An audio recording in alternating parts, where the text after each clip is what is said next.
7 India, सच दिखाने की हिम्मत। नमस्कार, आप देख रहे हैं न्यूज 24/7 इंडिया और मैं हूं आपके साथ कल्याणी। आइए नजर डालते हैं आज की प्रमुख खबरों की ओर। सोमवार शाम को दशमी तिथि लगने के कारण परंपरानुसार उज्जैन में बाबा महाकाल की सवारी निकाली गई। भगवान महाकाल राजसी ठाट बाट के साथ नगर भ्रमण पर निकले। बाबा की एक झलक पाने के लिए लोगों का हुजूम सड़कों पर देखा गया। बाबा महाकाल की सवारी वर्ष में एक बार विजयदशमी पर्व पर नए शहर में आती है। यहाँ दशहरा मैदान पर शमी वृक्ष के नीचे पूजन के बाद पुनः महाकाल के लिए रवाना होती है।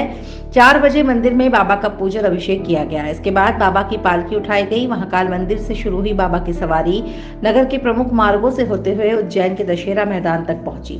दशहरा मैदान पर अभिषेक के बाद सवारी पुनः महाकाल मंदिर के लिए रवाना हुई। दरअसल भगवान महाकाल सवारी के रूप में अपनी प्रजा का हाल जानने के लिए नगर भ्रमण पर निकलते हैं। वहीं अपने राजा की एक झलक पाने के लिए प्रजा भी घंटों तक सड़क किनारे इंतजार करती है।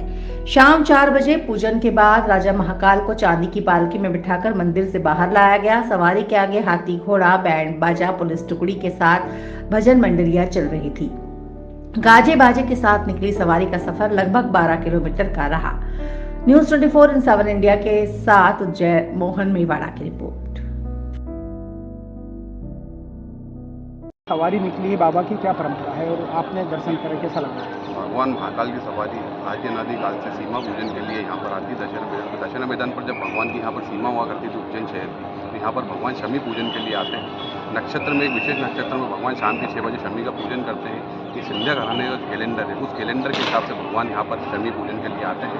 भगवान महाकाल की जो सवारी सिटी में नई सिटी में होती हुई आती है, लोग बहुत उत्साहित रहते हैं। पलक पावड़े बिछाकर भगवान राजा का स्वागत करते हैं। फिर वर्ष भर में एक बार सवारी नई सिटी में प्रवेश करती है। क्या नाम है? चेतन यादव की अनादिकाल की परंपरा है। शमी का जो वृक्ष होता है उसके शास्त्रों में पूजन का बड़ा विधान बताया गया है। शमी का वृक्ष दशमी, श्रवण नक्षत्र और अपराजिता का जो मुहूर्त होता है उसमें शमी वृक्ष की पूजन की जाती है। क्योंकि तीनों चीज़ें इस वक्त बाबा महाकाल की जो परंपरागत जो पंचांग है, ग्वालियर स्टेट का पंचांग है, उसके अंदर आज ही बताई गई है। इसलिए बाबा महाकाल की जो सवारी, क्योंकि जिस स्थान पर सवारी आ रही है यहाँ पर अनादिकाल के अंदर बहुत विशाल शमी का वृक्ष था, उसके कारण सवारी दशहरे मैदान के इस स्थान पर आती है अनादिकाल से। और यहाँ पर शमी के वृक्ष की जो स्थान है वहाँ पर पूजन की जाती है। शमी के जो पत्ते होते हैं वो भगवान पर अर्पण किए जाते हैं। राष्ट्र के प्रदेश की सुख समृद्धि की कामना ली जाती है। क्योंकि शमी का वृक्ष एक ऐसा वृक्ष है, इसमें कहा गया है कि इसमें स्वर्ण विराजमान होता है, सोना होता है। दूसरा, शमी के वृक्षों के अंदर पांडवों ने अज्ञातवास के समय पर अपने समस्त शस्त्र छिपाए थे, इसलिए आज के दिन शस्त्रों की पूजन भी होती है।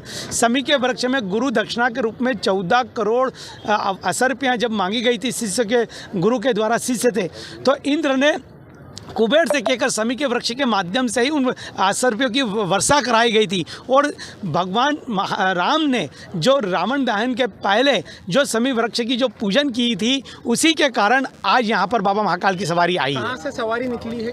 बाबा महाकाल के दरबार से निकलती हुई अपने पूरे पुराने शहर से होते हुए नए शहर में आती हुई दशहरा मैदान पे आ रही है। जय महाकाल।